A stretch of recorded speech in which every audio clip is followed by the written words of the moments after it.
All right, welcome back, and it is 27 December, and this is going to be a video on the RFK assassination, Robert Kennedy, and I'm going to systematically kind of go through this like I've done my other videos. We're going to go over some Wikipedia articles, go over some different websites.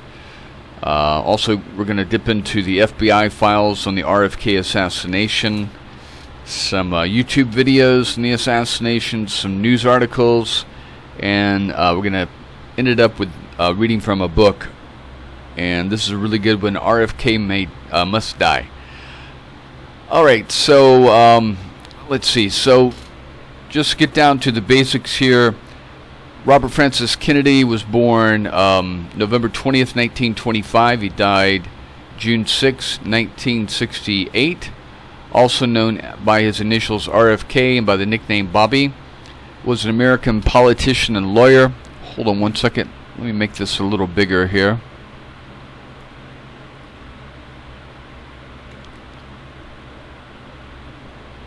And he served as the 64th United States Attorney General from January 1961 to September of 1964, and as a U.S. Senator from January 1965 until his assassination in June 1968, when he was running for the Democratic presidential nomination.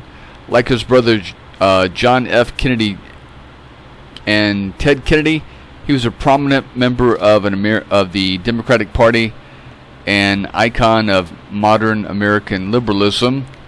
Kennedy was born into a wealthy political family in Brookline, Massachusetts.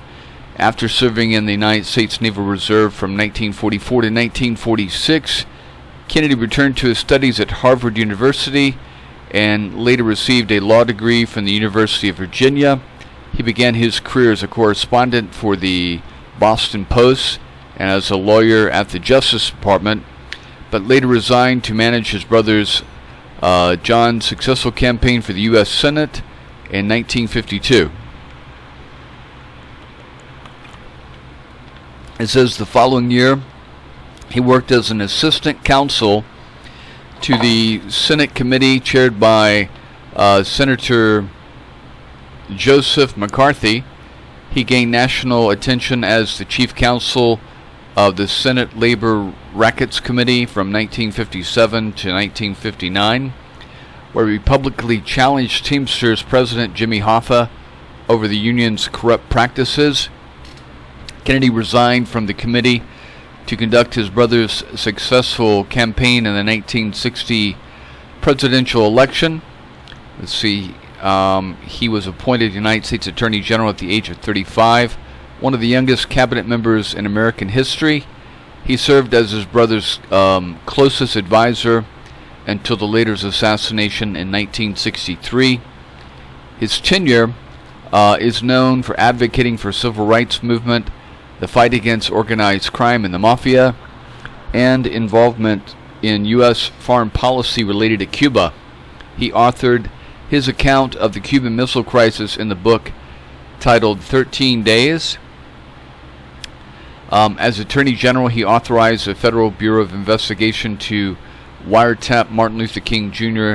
and the Southern Christian Leadership Conference on a limited basis. After his brother's assassination, he remained in office during the presidency of Lyndon B. Johnson for several months. He left to run for the United States Senate from New York in 1964. He defeated Republican incumbent Kenneth Keating, overcoming criticism that he was a carpetbagger from Massachusetts. In office, Kennedy opposed U.S. involvement in the Vietnam War and raised awareness of poverty by sponsoring legislation designed to lure private business to blighted communities. The Bedford Stuyvesant Restoration Project. He was an advocate for issues related to human rights and social justice by traveling abroad to Eastern Europe, Latin America, and South Africa, and formed working relationships with Martin Luther King Jr., Cesar Chavez, and Walter Reuther. I don't know who Walter Reuther is. Hold on one second.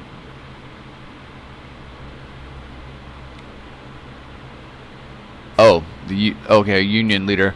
In 1968, Kennedy became a leading candidate for the Democratic nomination for the presidency by appealing to poor African American, Hispanic, Catholic, and young voters. His main challenger in the race was Senator Eugene McCarthy. Shortly after winning the California primary around midnight on 5 June 1968, Kennedy was shot by Sirhan Sirhan. Let's see, hold on one second.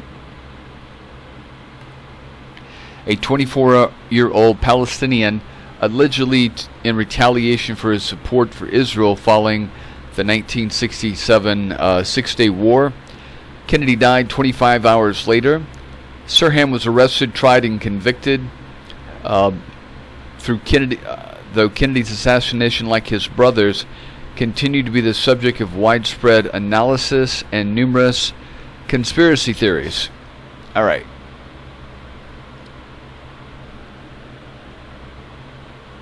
It says, early life and education. Robert Francis Kennedy was born outside Boston in Brookline, Massachusetts on 20 November 1925 to Joseph P. Kennedy Sr., a politician and businessman, and Rose Fitzgerald Kennedy, a philanthropist and socialite.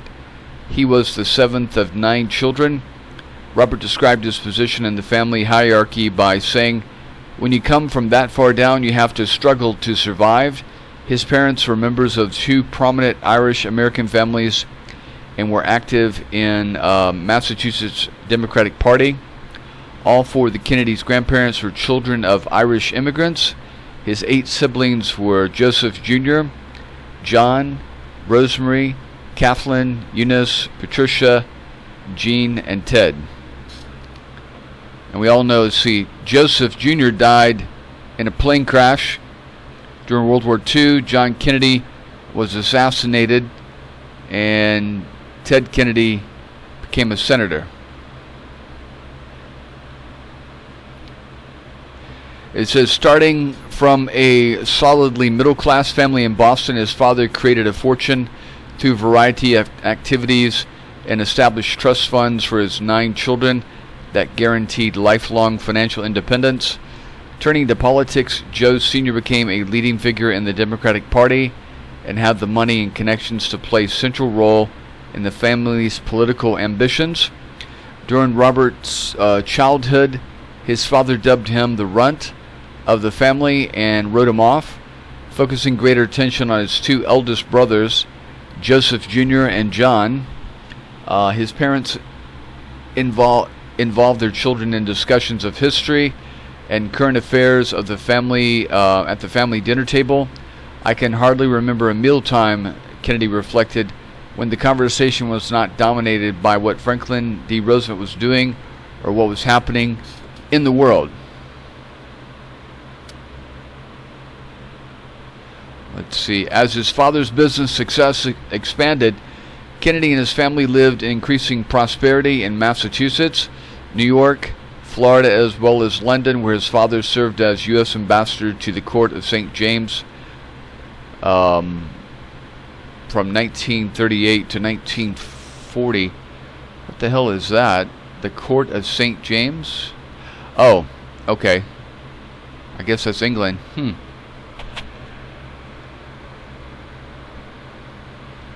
The house that Kennedy and his siblings most associated with home was known as the Kennedy Compound in Hyannisport, Massachusetts, where they enjoyed swimming, sailing, and touch football. Kennedy later said during childhood he was going to different schools, always having to make new friends, and that I was very awkward, and I was pretty quiet most of the time, and I didn't mind being alone. All right. St. Paul's, Portsmouth Priory, and Milton Academy. In September 1939, Kennedy began 8th grade at St. Paul's School, an elite Protestant private preparatory school for boys in Concord, New Hampshire, that his father favored. Rose Kennedy was unhappy with the school's use of the Protestant Bible. After 2 months,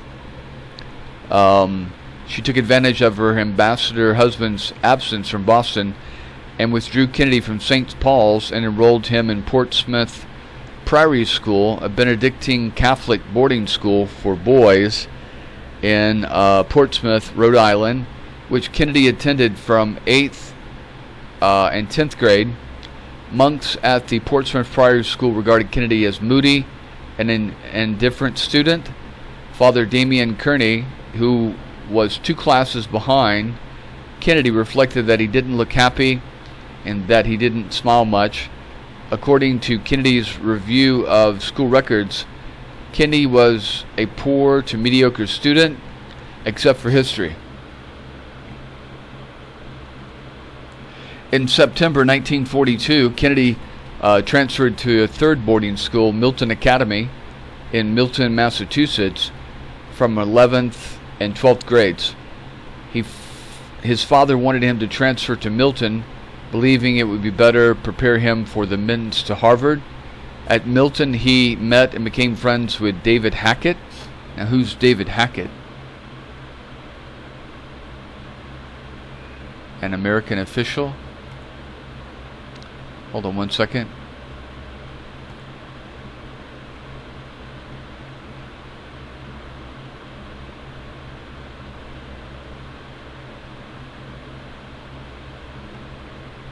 Okay, I guess he was a peace activist. Hackett admired Kennedy's determination to bypass his shortcomings and remembered him redoubling his efforts whenever something did not come easy to him, which included athletics, studies, success with girls, and popularity. Hackett remembered the 2 of them as misfits, a commonality that drew him to Kennedy, along with unwillingness to conform to others, acted even if doing so meant not being accepted. He had an early sense of virtue. He disliked dirty jokes and bullying, once stepping in when an upperclassmate tried bothering a younger student. The headmaster at Milton would later summarize that he was a very intelligent boy, quiet and shy, but not outstanding, and left no special mark on Milton. And isn't that interesting? So as a kid, basically he was mediocre and looked upon as a nobody. But of course, we all remember his great personality, his great smile, his compassion, his eloquent speaking. You know, that's just something about the Kennedy, the way they spoke, that you remembered everything they said, and it wasn't some boring speech or something. But anyway, so it makes you wonder who was really the mediocre one, the teachers or the Kennedys? Anyway, Kennedy graduated from Milton Academy in May of 1944. In the summer of 1943, Kennedy worked at the Massachusetts farm, not too enthusiastically then as a clerk at the same East Boston bank where Joe Sr. started out. Biographer Thomas wrote that Kennedy was bored by the drudgery, though he enjoyed taking the Boston subway and encountering for the first time common folk. Wow, that's you and me, folks. The poor people. He began to notice inequity in the wider world. On a trip to his family home in Hyannisport, Kennedy began questioning his father about poverty. He glimpsed on the train from the train window. Couldn't something be done about the poor people living in the bleak tenements? He would ask.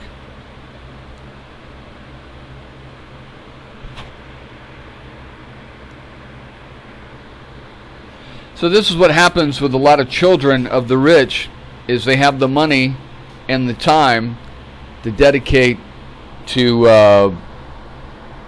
other pursuits, you know, helping the poor, running for politics, that all of us other working class bums don't have the time, because we're running around trying to pay the bills and pay the rent to the Trumps and the Kennedys of the world.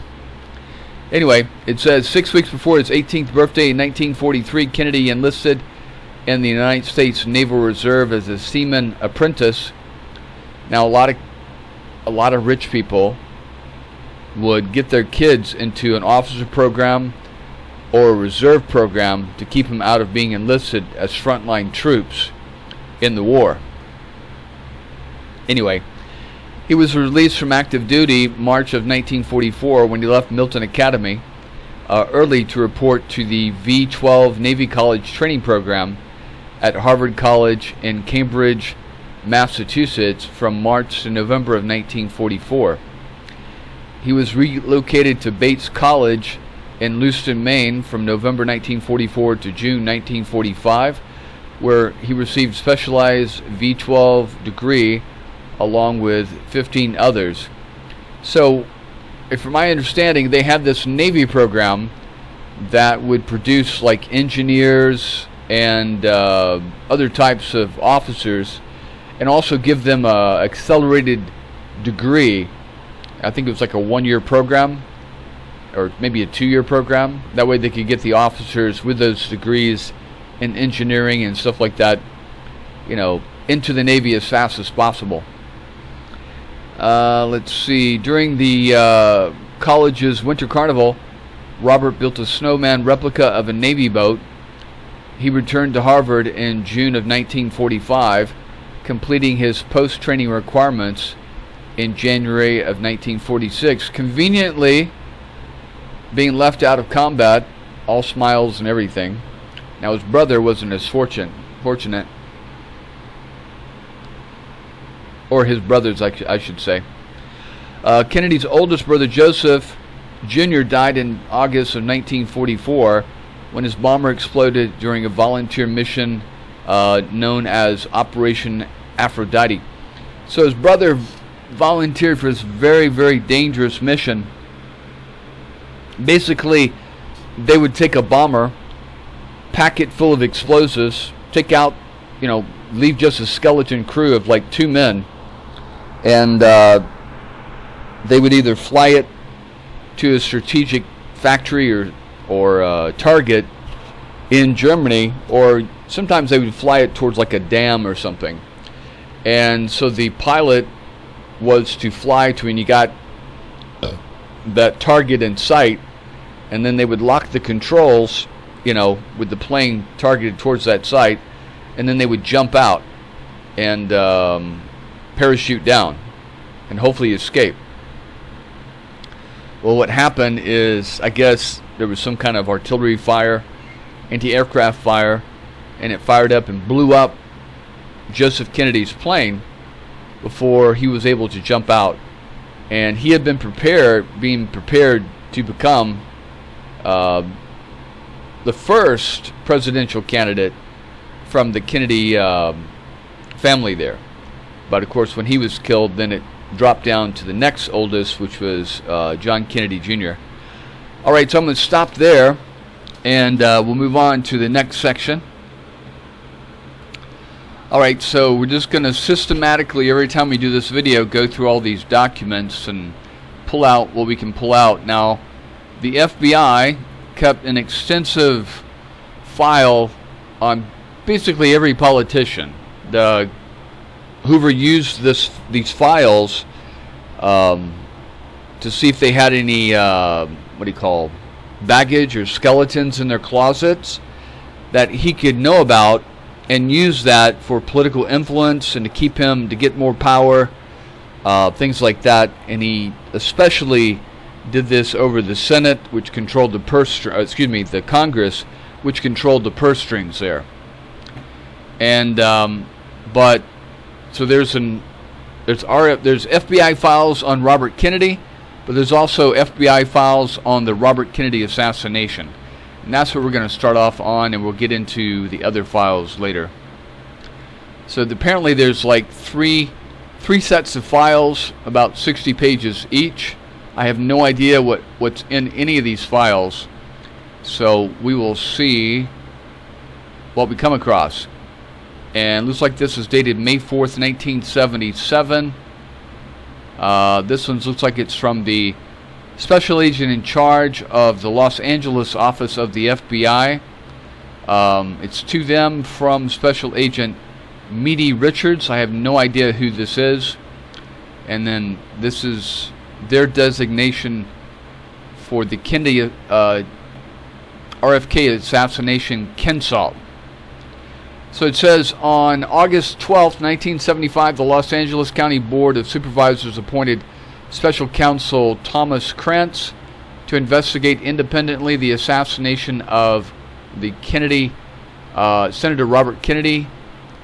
So the LAPD had conducted its own investigation in 1968 when Kennedy was assassinated by Sirhan Sirhan, and then they prosecuted Sirhan Sirhan, and he went to prison. He actually received the death penalty, but that was rescinded, and so then he ended up serving life.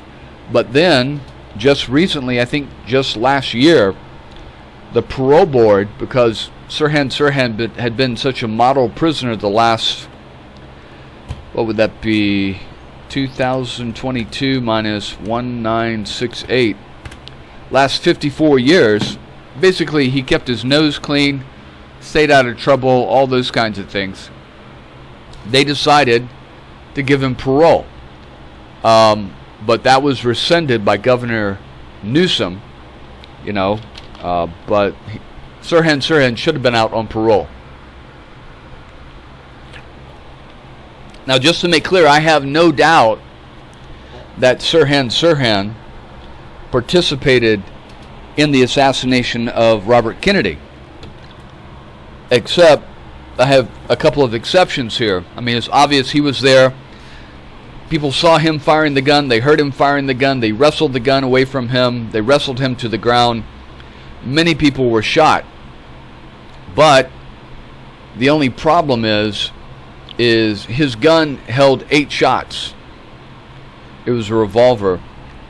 And there were 10 shots that had gone off in that pantry, that kitchen pantry. Okay? Because when you count the number of shots and people that were hit, it adds up to all of Sirhan Sirhan's bullets. 8 bullets. And then you've got 2 bullets hitting Kennedy, additional bullets. Oh, also, the bullets hitting people, I think, were about 6. The bullets hitting Kennedy were about 2. But there were also bullet holes in panels behind people. So that means that there were more. It was more than 8 bullets. Okay? And then Coroner Noguchi, we're going to get into this, who is the Los Angeles forensics coroner, stated that Kennedy had been shot from behind him to the right, behind the right ear, about 2 inches. And all the witnesses and all the reconstructions could never put Sirhan closer, than like 3 feet, 4 feet to Kennedy. And he would have been in front of Kennedy, facing Kennedy. Kennedy would have been facing him. So how does a shot get behind Kennedy 2 inches from the right ear, almost opposite of where Sirhan Sirhan was? So basically it's pretty obvious they use Sirhan, or Sirhan was part of a team to distract people in that direction, where people would look in that direction, all their attention would be focused, and then someone would come up behind Kennedy and shoot him in the back of the head. So there was such outrage about the conclusions of what happened during the trial. It was obvious that Sirhan was highly susceptible to being programmed and hypnotized, and that he wasn't in his right mind, and that what Sirhan will tell you is what he remembers is that he went to this bar, and he never drinks, but for some reason, because he's a Muslim, for some reason he remembers going to this bar. He actually followed this girl into the bar. When he got into the bar, he started drinking quite a bit and was talking with this girl, and then after all of that, he doesn't remember anything. But the next thing he remembers is looking around for some coffee. He finds this coffee with a big silver coffee pot, and then the next thing he remembers is being choked by Rosie Greer, and they're saying, "You shot Kennedy, you shot Kennedy, why did you shoot Kennedy?" that's the last things he remembers. So their witnesses say that they saw him with a girl, a blonde girl, in a green and yellow polka dotted dress, okay, and that she had led him into the kitchen and then left him. And then witnesses said they saw him standing on some crates, looking over the crowd to see Kennedy, and then he lunged forward and shot Kennedy. Then there were 3 witnesses, a black man, a married couple, and Hispanic girl that were she had been sitting on the stairs, that said a girl came running out, a blonde girl in a green dress with yellow polka dots, with another Hispanic guy or dark-skinned man running along beside her saying, we shot him. And the girl said, the Hispanic girl said, who did you shoot? She says, Kennedy, we shot Kennedy. And then she left, and she kept repeating this because as she got to the bottom of the stairs, she ran into this black man, and she was saying the same thing, we shot him. And then as she runs out the door, she's saying the same thing, screaming, we shot him. And that's when this couple saw him. And then this couple went and spoke to a policeman and told him what they saw. They saw the girl in the green polka dotted dress running out right after Kennedy was shot, saying, we shot him. He did a report and filed the report. And then when he went back to retrieve his report, the report had been taken out by the men at the SID section of the police department. The SID, I think it's SID or SD department, was the officers that were assigned to basically investigate the assassination. The only problem with this Special Division Kennedy, almost all the officers that led the investigation either went on to work for the CIA or had been working for the CIA while they were part of the Los Angeles Police Department. They were in a special unit of the Los Angeles Police Department that went after leftists and Soviet influence among the left in Los Angeles. All right, so let's continue reading this. And so what happened, there was a lot of outrage about not pursuing other leads and connections and just focusing just on Sirhan. And all these came out in news reports. In about 1974 and 1975, the Los Angeles County Board of Supervisors appointed another investigator to review everything, and of course he came to the same conclusion. Oh, it was just Sirhan, da-da-da-da-da. Anyway, so apparently they're discussing this information.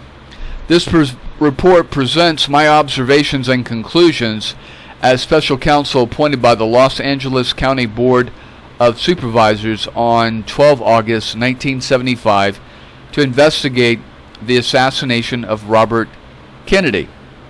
It says there's been unwarranted speculation that delay in the issuance of this report has resulted from changes being made in the report.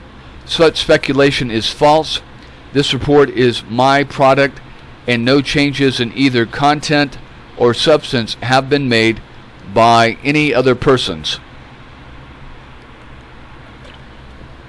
It says research for this report was conducted from January to March 1976. Wow, that's not very long. The report was written from March to May 1976, and dictation tapes have been delivered to the District Attorney's office for typing. The first draft, which is available for inspection, was reorganized and checked for factual error, typographical errors, and grammatical errors from May to August 1976. A second draft was prepared and proofread. From this second draft, a final copy was prepared for reproduction. Due to outbacks in in the district attorney's office, this final process took about 7 months. Secretaries were simply not available to work full-time on the project. I want to thank the Los Angeles County Board of Supervisors for... So he spent, essentially what he's saying is, he only spent 3 months researching, 3 months writing up the report, and then it took the secretary 7 months to type up the report from dictation from tapes, because there just simply weren't enough secretaries available. Okay. I want to thank the Los Angeles County Board of Supervisors for appointing me to undertake this effort, and I thank all those in public agencies and private citizens who have helped me in my investigation. I emphasize that this report is my sole responsibility. I hope it will help to shed light on the most tragic occurrence in Los Angeles history. Thomas Krantz, March 1977. Chronology, history, narrative of facts, trial, public agency investigations, ballistic hearings. Oh, another thing. I'm just going to throw off stuff as I think of it. That another odd thing about the whole investigation is usually if a crime is committed with a gun, say you shoot somebody, you murder somebody, you rob, you shoot a bullet, whatever, they usually take that gun and do test firings and look at the bullet fired from that gun and the test firings and compare to the bullets found at the crime scene to prove it's the same gun. But what they did in this case is they didn't take the same gun that Sirhan supposedly used to kill Kennedy. They took a copy of it that was similar and used it for test firing to compare to the bullets that were taken out of Kennedy, which is totally ridiculous. Anybody who did that nowadays would get that kind of evidence thrown out. The reasoning for this is that the weapon had been checked in, signed in to the clerk of the court of Los Angeles, and they didn't want to take it out of evidence and disturb the evidence by test firing the weapon, which is absolutely ridiculous and ludicrous. Again, if Sirhan had any kind of decent defense lawyer, they could have easily had this whole case thrown out, because, you know, they have no proof that the gun that Sirhan fired was the gun that actually shot Kennedy. So I'll just go over the main things here. You have this security guard named Caesar something Caesar, Lucien Caesar, right-wing extremist. He was walking along behind and to the right of Kennedy, okay? And he says that when the shots fired, he pulled his gun but didn't get off a shot and had dropped to the floor behind Kennedy. Now, the coroner says that Kennedy was shot behind and to the right where Eugene Caesar was at, the same direction, and 2 inches behind the right ear, okay? Which is exactly where Caesar was located, to the right of Kennedy. Also, we've got the testimony of Caesar that said that he even owned the same type of revolver that Sirhan did, a .22 Ivor, but he said that his, Sirhan's was an 8-shot and his was a 9-shot. He also says that he had sold that weapon in May, before the June assassination, but when they tracked down the person that he sold it to, the receipt showed the date of October of that year, 1968. So he lied about the selling of the weapon. Okay. So you've got, I'll just recap it again. So you got Sirhan possibly hypnotized by this woman in the polka dot dress. He doesn't remember shooting Kennedy at all. He just remembers waking up being choked. Then you've got the coroner who says, Noguchi, who said that Kennedy was shot not from the front where Sirhan was, but from the back, approximately 2 inches from the right ear, approximately in the direction where Caesar, the security guard, was located, who also had the same type of gun, who lied about having the same type of gun and selling it before the assassination when he sold it after the assassination. Another odd, peculiar thing is that they tried to use the coroner's report in the assassination to show that Kennedy was shot by the same gun, but they also tried to prosecute and relieve Noguchi from his position as coroner, saying he was incompetent because, of course, it's all obvious. Everybody knows that Sirhan was in front of Kennedy and not behind Kennedy. But, you know, the coroner can only go by the evidence that he finds, not by what people want to believe to fit the story that they want to sell. Okay? So we have all those really strange things.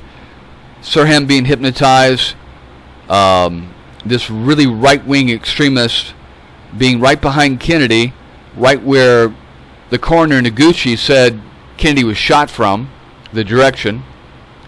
He owns the same type of gun and lies about that type of gun being sold before the assassination. And then, on top of that, you got the prosecution not testing the actual weapon that shot Kennedy. They didn't test Sirhan's 22. They tested another one, and not the actual murder weapon, which is quite bizarre. So, anyway, I'm going to stop right here and move on to the next section, but I just wanted to give kind of a bizarre summary of all these odd things that happen. So essentially, when you have people that tell you that if you believe that Sirhan, there was more to the assassination of Robert Kennedy than Sirhan, and people call you a conspiracy theorist, you can just repeat those 4 or 5 main points that I just said, those oddities, and how do you explain those things, okay?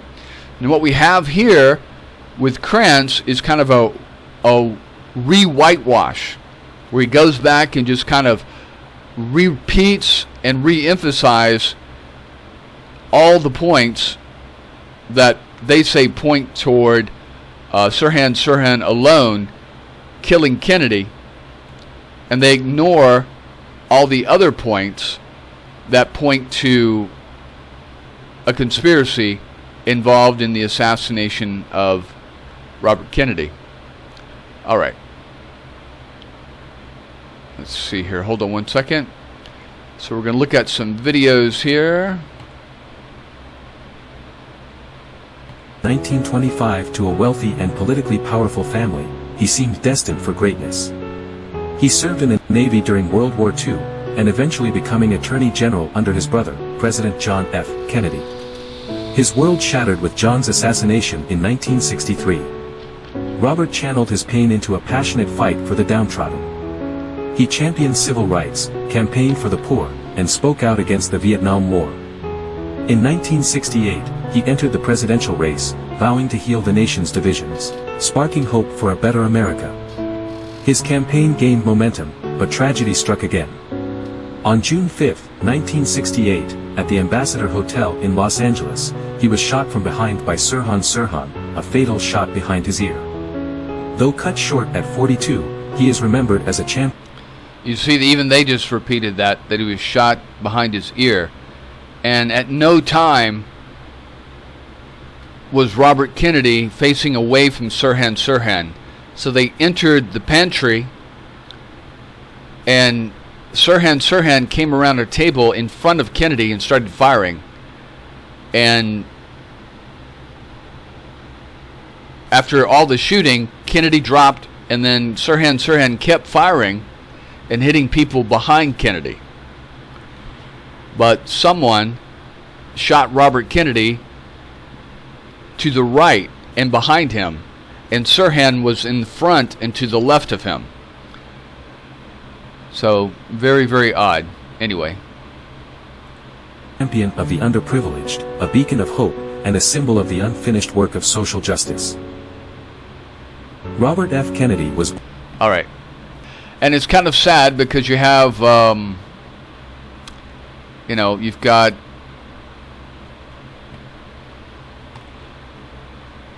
Robert Kennedy Jr., who's the son of Robert Kennedy, looks spitting image like his father, looks exactly like him. But now he's running for president. Some of the things I agree with him, but other things I have a lot of problems with him. Like, I appreciate his support for Israel in this war against Hamas, but then you have him against vaccinations, against the COVID, specifically the COVID vaccination, which I find kind of odd because his father was involved in helping the poor and the downtrodden, and this is basically, if it was up to Republicans and the rich in America, it would just be the Americans. Vaccination wouldn't have been available to everyone. It would have just been available to the rich people's children. But because of our society, the way we're set up, because of John Kennedy and Robert Kennedy, that vaccinations are available to everyone, no matter how much money you have or don't have. So I find it odd that Robert Kennedy's own son is against vaccinations when we all know how beneficial they are. Now this is an odd one because this was done by Al Jazeera, which is kind of an Arabic English news station like CNN, based out of Qatar or Bahrain or whatever that is. But they do a really good job going over the facts of what happened in the JFK or the RFK assassination. So we'll get into that for the next 10 minutes or so.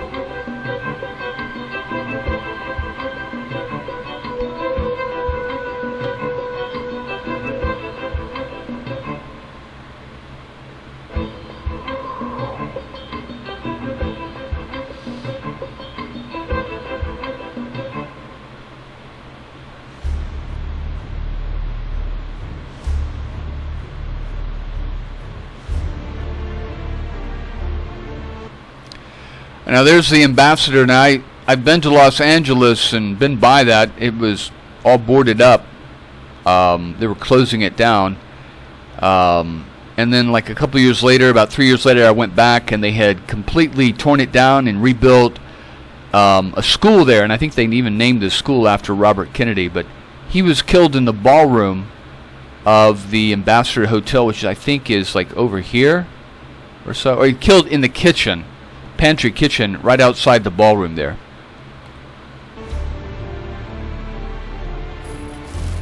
My thanks to all of you, and now it's on to Chicago. And you see here, there's his wife, and there's Rosie Greer. Now Rosie Greer would be walking ahead of him to his left, okay? Although I think in this situation, he actually ended up behind him to his left. But as Sirhan started firing, Rosie Greer lunged forward and grabbed Sirhan and started choking him. And there were others that were grabbing the gun and trying to stop him from firing the gun. When Sirhan says the first thing he remembers is waking up being choked, he's being choked by Rosie Greer. Now Rosie Greer had been a former football player, so that's why he was a really big guy. And back then they didn't have Secret Service protection for presidential candidates. Now, I think it's usually after the assumed presidential nominee for each party is afforded Secret Service protection. And I think this is his press secretary and a couple other people here, all crowded up on the stage. I'll go and let's win there.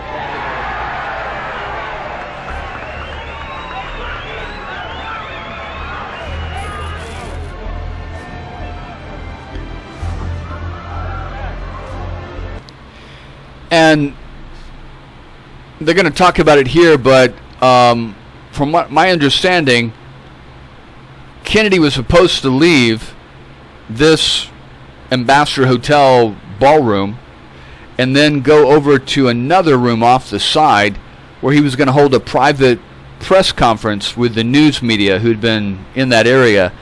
But they tried to get him through the main area, and it was just too crowded. So what they decided to do is take him through the back area, through the pantry. And so the question is, who made the decision to take him through the pantry? Because obviously the conspirators who were involved in setting up Sirhan to do the assassination put him in the pantry before Kennedy even walked in that direction. They knew that he was going to be going through there. So that's when they put him in that pantry there. So whoever was the decision maker for that, whoever influenced them to do that, they were probably part of the conspiracy or were being used by the conspirators. Now, in some videos, you'll see pictures of men standing around in suits who have been identified as former CIA employees, like the same one that was Maurice Bishop, that had been involved in the JFK assassination about 5 years before. But anyway, let's keep going here. If they show them, I'll point them out. Now you see this guy right here. He's another security guard, and then I think they just shot him. Yeah. So they just shot him. There's Ethel Kennedy right there. There's a whole row of people. See, what happened is Kennedy went through these double doors, and all the people from the ballroom were following him into the pantry. So when Kennedy got shot behind his ear, he dropped to the floor. He's over here, and then Sirhan just keeps firing, and a lot of these people get hit, and then they're falling down. I mean, I think there was something like 5 people that got hit. The only person to die, though, was RFK. And you see him, here he is. He's been shot in the back of the head. Now, if you look at where he's at, the pantry room is right here. The doors are behind him. So how, what do you say? Sirhan would have been shooting at him from this direction. So how does Sirhan hit Kennedy in the back of the head when he's firing at him from the front? He should have hit him in the face.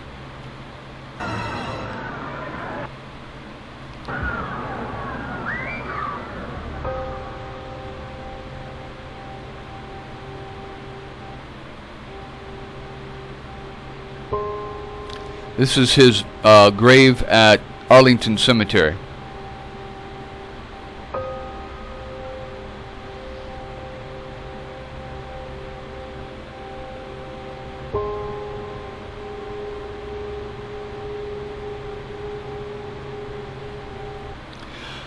So essentially, what we're looking at, and I don't know how any other simple way to say this, but you have this Cold War establishment, World War II veterans who had just got through destroying the Nazis and the Japanese, and then all of a sudden now they turn around and they're facing a nuclear-armed former ally, communist ally, the Soviet Union.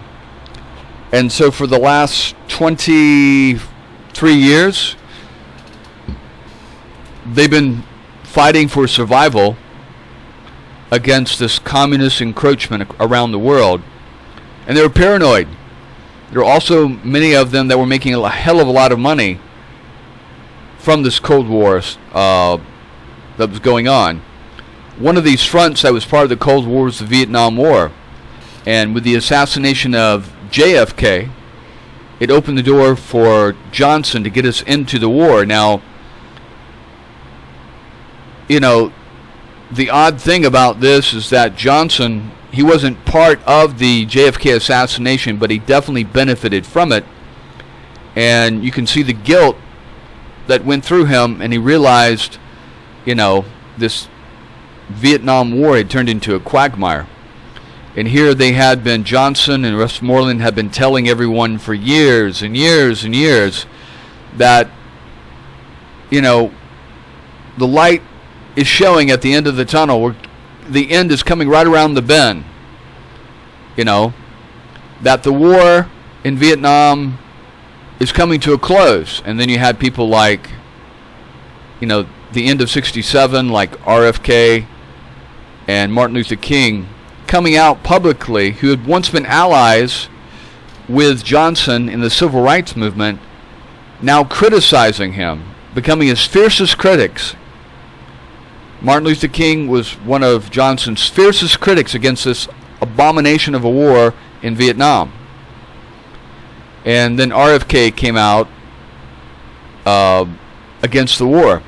And it was, you know, the establishment was willing to keep going on, no matter how many bodies they had to step over, no matter how many villages in Vietnam they had to burn, no matter how many cities in North Vietnam they had to bomb. They were willing to stick it through, because to them it was a life and death struggle between the forces of good, which would be us, and the forces of evil, which would have been the Soviet Union. You know, it was either we win or we die type of struggle. And they didn't see any other options on the right, the Cold Warriors. Either you're all in with us or you're with the enemy. And so that's when they started seeing these cracks in that front of solidarity, where now MLK, Martin Luther King, Robert Kennedy were questioning the war. Why are, you know, we're not any closer to victory than we were when we first got in 4 years, 5 years before. Despite all the bombings, you know, you hear RFK, so what else can you bomb? We dropped more bombs in Vietnam than we did in all of World War II, and they're still not surrendering. There's still no end in sight. So what happened is, a couple of months before February, about the end of 1967 to the beginning of 1968, there was a lull in the fighting.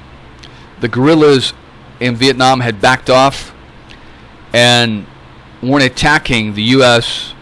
as much as they were before, the U.S. and South Vietnamese forces. And so from that, Johnson and Westmoreland had figured that they had won. But then came the Tet Offensive in February of 1968 with an all-out offensive with the communist rebels in the south and even North Vietnamese troops coming down from the north. In every city in Vietnam, even the U.S. Embassy was overrun in Saigon.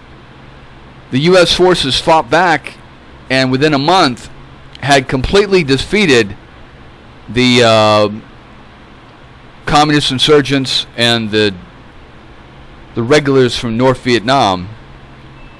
But it changed the attitude in the anti-war protests. Whereas before you had students protesting, now you had mothers and more people in the establishment coming out against the war, and it was just too much. So right after everything wrapped up in the Tet Offensive, and about 4 days before Martin Luther King is assassinated, Johnson effectively resigns. He says, I'm not going to run for president. I'm not going to accept anybody's nomination for president, and then I'll end my term in January of 1969. But right after that, that's when the establishment panicked. They were losing the public. Now they've lost Johnson. So when people are desperate, they do desperate things.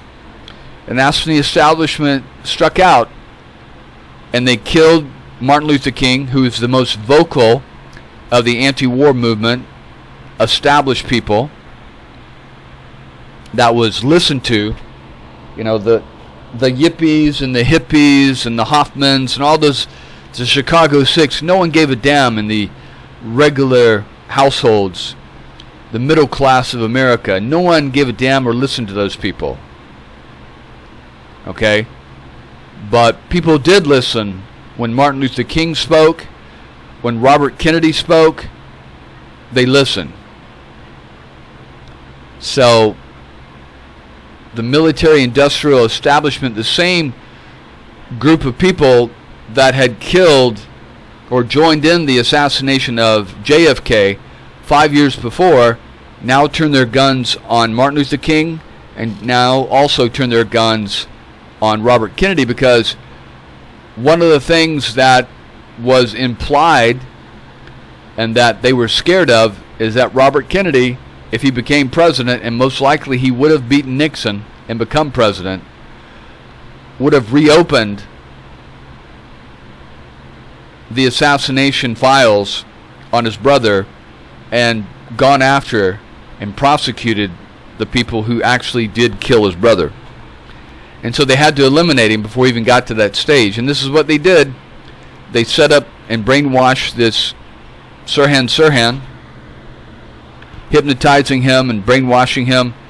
Now, I'm not a big fan of hypnotist assassins. I think it's highly unlikely. But it does seem that in this case, this is what happened. Anyway, so we'll get back to this movie. I went on too much, but I'm just basically just setting up what happened here. Hold on one second. Now, this is an interesting article here from the Afro-American from June 8th, 1968. You see it says, Kennedy was friend to the little people.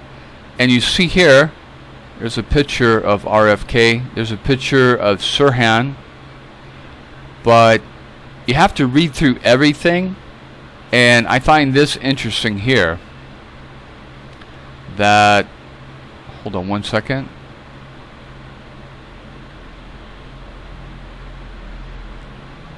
Right here. So it says, weapon used in assassination of Robert Kennedy was a .22 caliber. 8 of its 9 shots were fired at Senator. Now, the police reports, and the police will tell you that the Iverson, this .22 that shot at Kennedy, only held 8 shots. But here it's saying that it actually held 9 shots. So that's interesting. Why would the police say that? Very, very interesting. So here's some... Wait, let me look at some more photos here. Hold on one second. I love these Google photos and stuff.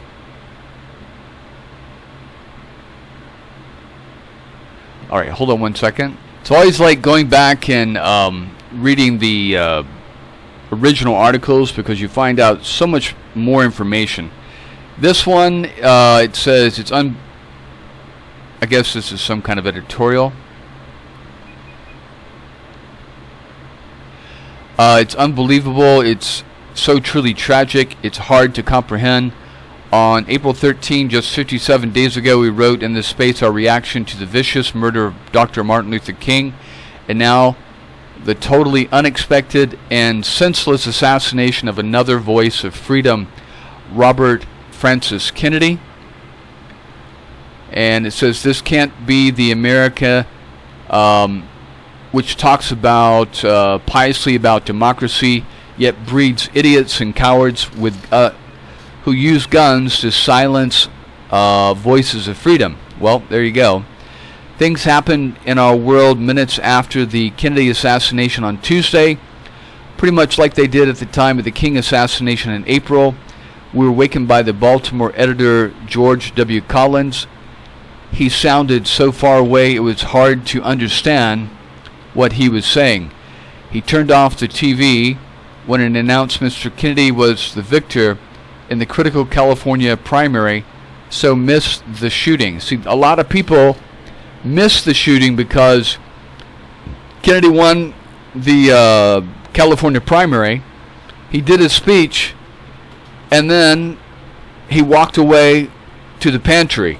And so that's when a lot of the news coverage ended right there. But right after that is when he gets killed. So a lot of people missed the assassination. We dressed hurriedly, it was about 3 a.m., and rushed to the office. Just as before, executive editor Moses Newson was already there studying UPI releases fresh off the machine in our editorial room. Baltimore editor George Collins was on the phone to Los Angeles talking with our political writer Max Johnson, who is traveling with the Kennedy party. Let's see, anticipating our New Jersey, Richmond, and Philadelphia editions, already in the process of makeup in the composing room, would be scrapped for new front pages. James, hold on one second. I love this inner working stuff here. James Beckett and John Washington, composing room foreman, were preparing new chassis forms for makeup. In between all of this, there was a transit strike, so composing room chief Freddie Howard was rounding up personnel to transport them to office, as well as putting the finishing touches on page 1. Wow.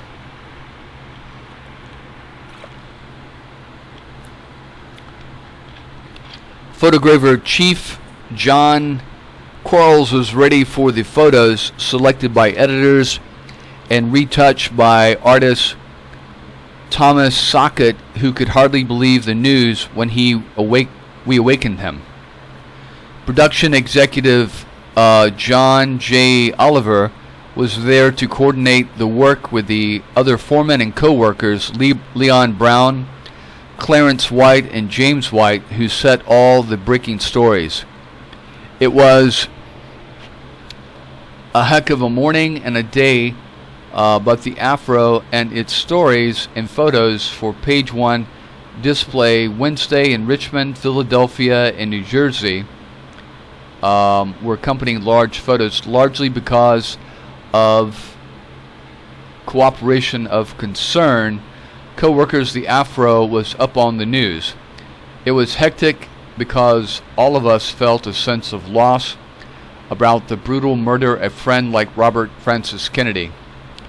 Cuff notes: an early morning caller today reminds this column that President John F. Kennedy, assassinated in November 1963, has the same K in his name as his brother Robert F. Kennedy, assassinated this week as Martin Luther King, who was struck down in April. 3 kings, got it, he asked. Wow.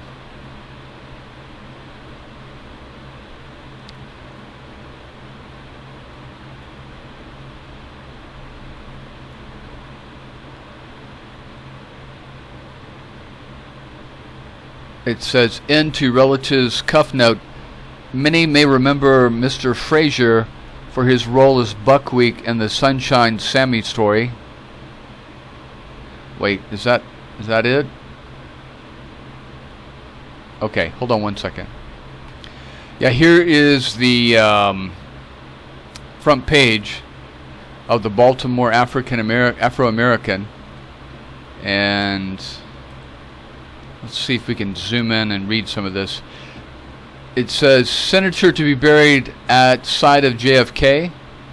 Senator Robert Kennedy, who, like his brother, was a victim of an assassination bullet, will be buried Saturday at Arlington National Cemetery.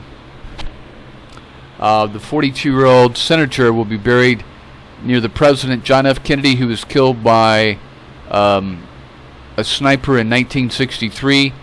The Grassy Hill Kennedy plot in Arlington Cemetery overlooks Marble Memorial to Abraham Lincoln. Also, something. It says Senator Kennedy was flown by presidential jet by President Johnson. Oh wow, they hated each other. Johnson and Kennedy absolutely hated each other. But see, that's what you do when you assassinate someone. You don't distance yourself from them, okay, and stand over in the corner and jump up and down and clap and holler, hoop and holler and cheer.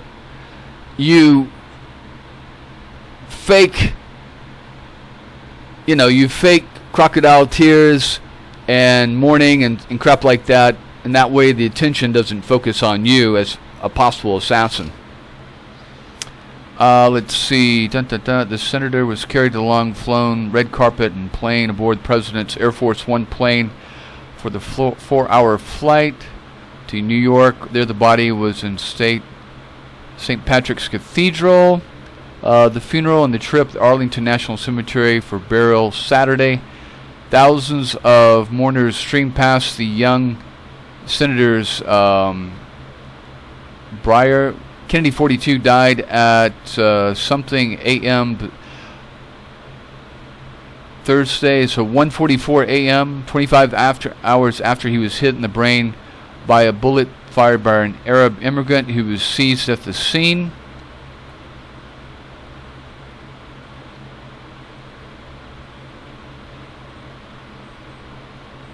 And let's see. A man wanted to follow in the footsteps of his brother and become president of the nation. And because of his strenuous efforts in that direction, that man, like his brother, has been assassinated. See, now they don't put a bullet in your head. They just character assassinate you long before you even get a chance to get up there. And that's why we end up with buffoons that are highly controllable, like Trump and, old senile Biden. I like Biden, but, of course. And then, these guys have been around so long that they've been controlled and manipulated and bribed and all kinds of shit. So it says, such is the tragic saga of Senator Robert Kennedy, who died at Good Samaritan Hospital here Thursday morning from a bullet wound in his brain, inflicted after he ended a victory speech Tuesday night in California primary. See, here's the thing. If you want someone dead, you don't shoot them with the fucking .22 revolver, okay?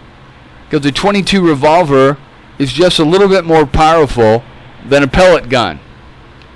Yeah, if they shot you on the side of a street somewhere where you fell down, you would probably, and no one came to your medical attention, you'd probably bleed out and die, maybe, if they shot you all 8 times. But no one ever died from getting shot in the chest from a .122 bullet. That's why all these people that got shot, 5 of them, that got shot by the .22 bullets, none of them died. Only Kennedy died, and that's because he was shot in the back of the head. Now, if Sirhan was able to get into the forehead of Kennedy and place his gun on his forehead and pull the trigger, he might have killed Kennedy. Maybe. But this one was shot at the back of the head, and here's the difference in case you don't know. In the front of your head, is where you are. Okay? Your thoughts, your creativity, your memories, they're all right there. The back lower part of the brain, near the brainstem, is called the reptilian brain. That's the sections that keep your heart beating, keep your breathing, keep the diaphragm muscles active and breathing. All the things that keep you alive as an animal come from right there.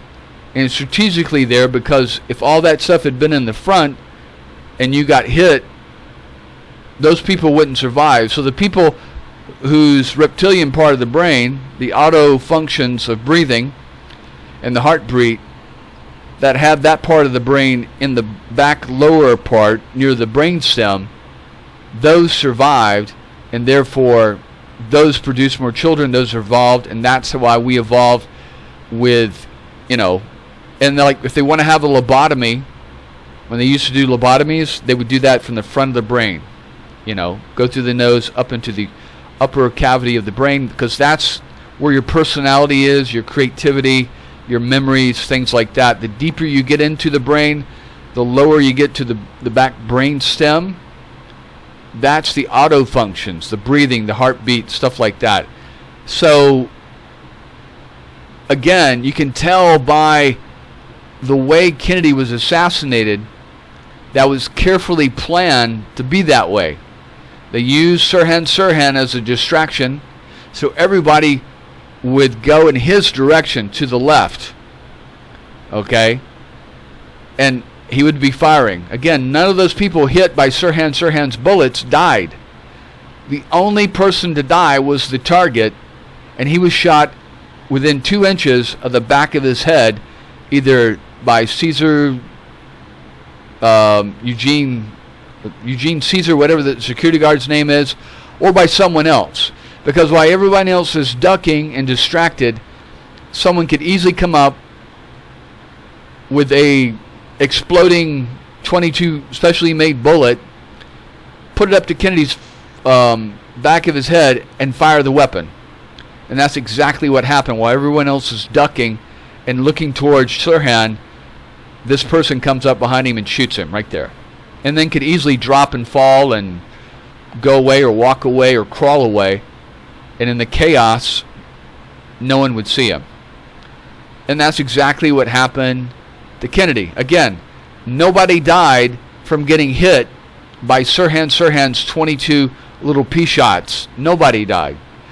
And matter of fact, I think Kennedy even got shot in his chest by Sirhan's one of Sirhan's 22 rifles in the lower, like near his stomach or so. But he wouldn't have, if it just got shot by that bullet, he wouldn't have got shot. See, this is why they couldn't take the bullets, okay, and use the same weapon and get the same bullet configuration from the grooves, from the rifling, from all the bullets, and then the bullet that hit Kennedy in the back of the head to match Sirhan's weapon. This is why they had to use a different 22, okay, and they could say, oh, well, it's very similar. Well, I've seen video of an analysis of all, because what they did is they basically took photos of the rifling on all the bullets, and when you look at the rifling on all the bullets that hit all the individuals except Kennedy in the back of the head, the rifling on the other 8 bullets are all the same, except for the rifling that hit, the bullet that hit Kennedy in the back of the head is different. This is why they couldn't test, or they wouldn't test Sirhan's gun, because they knew the bullets wouldn't match up to the bullet that hit Kennedy in the back of the head. Anyway, all right, so we're going to stop there, and then we're going to end up with this here. This is a book called RFK Must Die, and I believe this is actually written by the LAPD, or the guy who conducted the LAPD investigation. Now, they get this phrase. This is another indication that Sirhan Sirhan was hypnotized. Because what they found is they found a journal, several diaries and journals at Sirhan Sirhan's home, okay?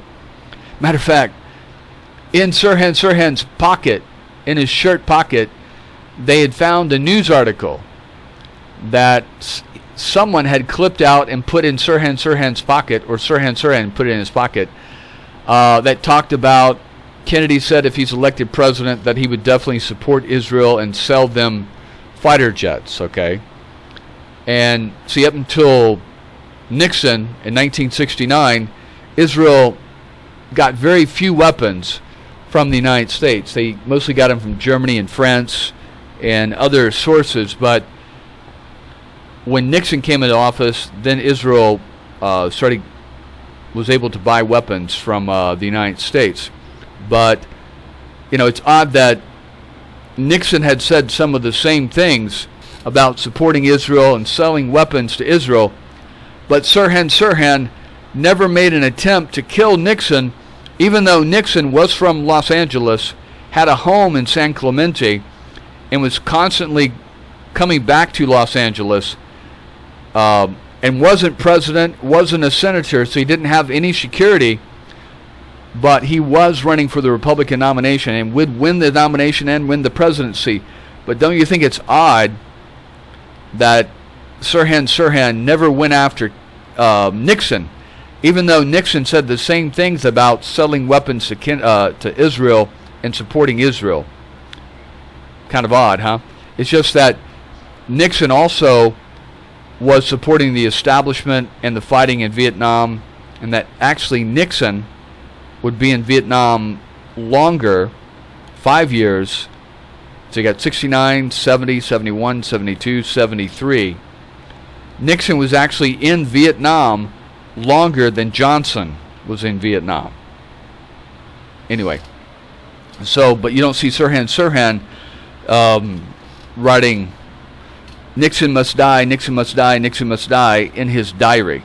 Okay. So anyway, they get this phrase from a diary that they found in Sirhan Sirhan's home. All right, so we're going to read this and see what this guy has to say here. And to the very end, Robert Blair Kaiser. And this came out, 2008? I'm not sure who Robert Blair Kaiser is, but hold on one second. Let me just check real quick who Robert Blair Kaiser is.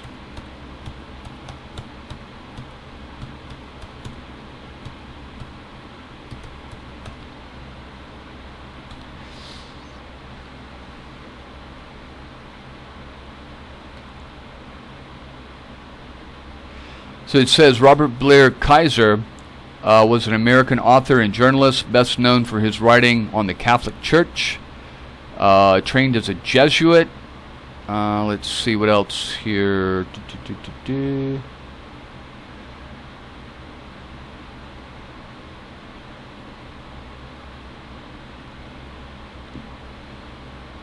Yeah, he did. Oh, yeah.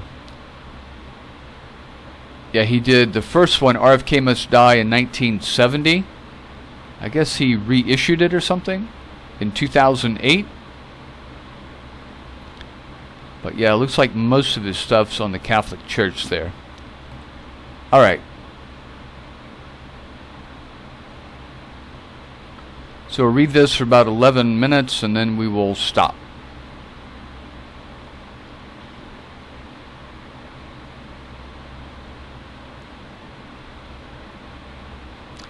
Dedicated to the memory of my colleagues at the Arizona Republic, the San Diego Union Tribune, the Pasadena Star News, the Daily News of Los Angeles, Time, Newsweek, Newsday, and the New York Times, many of them now deceased, who taught me how to get the story and how to get it right. Always faceless men.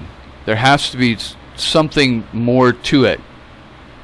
Senator Kennedy, Ted Kennedy, on June 5th, 1968. So what he's saying is Senator Kennedy saying there's more to just this Sirhan. There were other people involved in killing my brothers, okay? All right, getting into the mystery. When yet another assassin's bullet took the life of yet another Kennedy, the whole world demanded to know who did it and why. They soon discovered who it was, a young Palestinian Arab refugee with a strange double name, Sirhan. Oh, I just want to make a comparison here. Hold on one sec. So whenever I read about the Robert Kennedy assassination, I'm always struck by the similarities between the Robert Kennedy assassination and the assassination of Benigni, I can't pronounce his name very well, Benigno Nino Aquino. So he was a former Philippine senator who had run up against the dictator Ferdinand Marcos.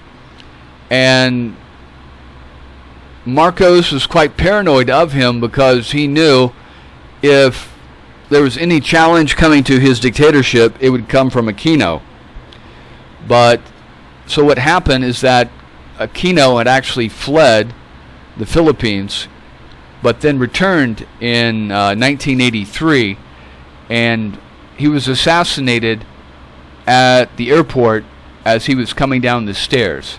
Now, what they did with this is it kind of went like this.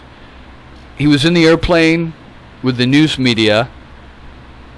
He was allowed to go down the stairs, but military personnel blocked the news media from following him down the stairs. Shortly, within seconds after that, a gunshot rang out. A couple of gunshots rang out. And then when the news media was allowed to go down the steps, they found Aquino had been assassinated or been shot and killed at the bottom of the stairs, and that another person had also been killed right beside him, supposedly with a gun sitting beside him. So the whole thing was supposedly that Aquino had been killed by this man. Do they have a name? I think they got a name here. Hold on one second.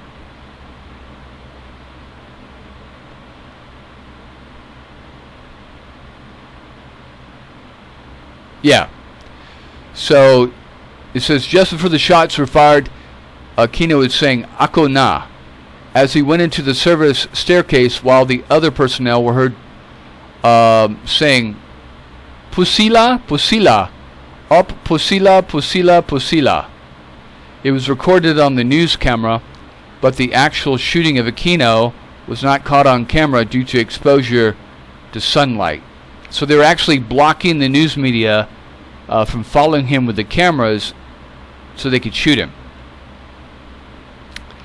So this man who supposedly shot Aquino at the bottom of the stairs was named Rolando Gallman. Okay? And they found him dead at the bottom of the stairs. And it was actually kind of comical because what happened is instead of bringing in an ambulance, they threw Aquino and Gallman into two separate jeeps and then drove them around the airport instead of directly to the hospital. I guess Gallman and Aquino were probably still alive. And so finally when they arrived at the hospital, they're both dead. And basically just the long and the short of it, Aquino's wife would eventually become president in the People's Revolution about 3 years later, and they did an inquiry, and basically it was a military plot by, of course, before that there had been an inquiry put together by Marcos himself, the dictator. And basically what he did is he sent a couple of colonels and majors down to prison, to cover for him. They all did it in his name, his orders, and then he blamed them, saying they were overzealous. But when Aquino became president, she had a commission, and they basically found out the orders had come directly from Marcos down to his generals, and I think some generals end up going to prison. But Marcos never went to prison, of course. And I think he absconded with billions of the dollars in the Philippines. He retired in Hawaii, and then later his son came back, and they were supposed to give back. One of the deals allowing the Marcos families back into the Philippines was to hand over the billions of dollars back to the Philippine government that Marcos had run off with. And of course, they didn't do any of that. And then Marcos ran for president and has just become president in the last, year or so. But the comparisons, it's almost like the CIA had trained the security services in the Philippines on a copycat assassination of Aquino that copied exactly what happened with the assassination of RFK. Now, most people in America have no idea about the assassination of Aquino. Unless you're a history buff like me, you could go around, and Americans are so stupid when it comes to history anyway and geography. Very, very ignorant. And it gets worse. The latest generations are probably the worst. Like people my age know a lot more history, but still not enough. But the X and the Y generations, the people there in their 20s and 30s, are just absolutely, completely, 100% ignorant about anything in history and geography. They mix up the difference between Australia and Austria. They can't tell you, the capitals of any state in the United States. It's actually pretty sad because these are the people that eventually are going to be running the country. And how can you run a country when you don't know a fucking thing about its history or where we've come from or the geography, So this is why you have these idiot 20-year-olds running around,